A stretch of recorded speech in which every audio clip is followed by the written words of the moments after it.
Business Bites, powered by Sagicor. Hello, I'm Cody-Ann Barrett with your business updates for today.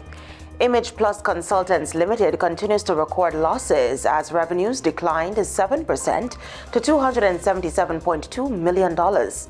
Speaking during the company's third quarter earnings call, Chief Executive Officer Kisha Anderson provided context on the performance.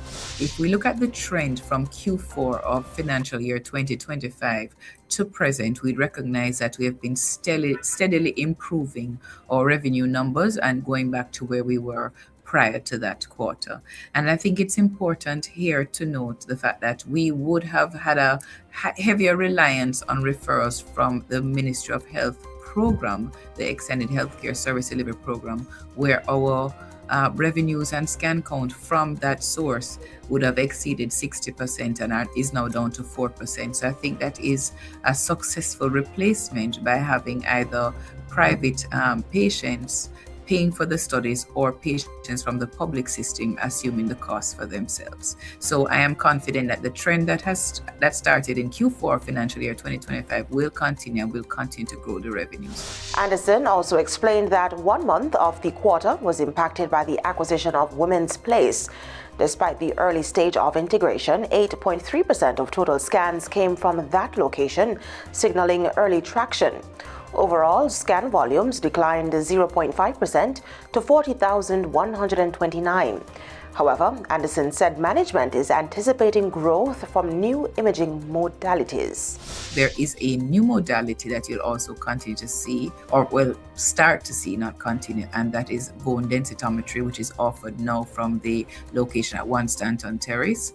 And so it is a new modality to generate revenue for our shareholders and to also provide imaging for patients and their referring doctors.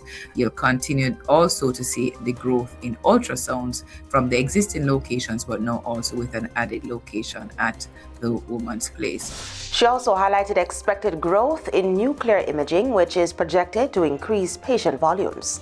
And for nuclear medicine, I'm happy to say that we're actually now able to offer some cardiac studies, which we're going to be promoting to our referring physicians, and I anticipate seeing some volume coming from that as well. In the meantime, we continue to offer the things that we were offering before nuclear medicine and seeing a steady flow of patients again. Meanwhile, she provided an update on the LMR location, noting that while an exact opening date was not disclosed, the company expects progress to reflect in first quarter results.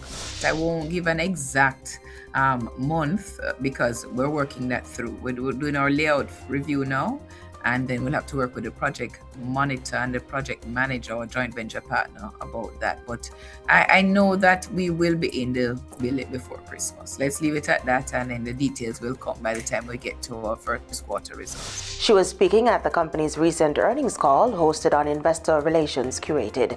And that's it for the Business Bites today. I'm Cody-Ann Barrett.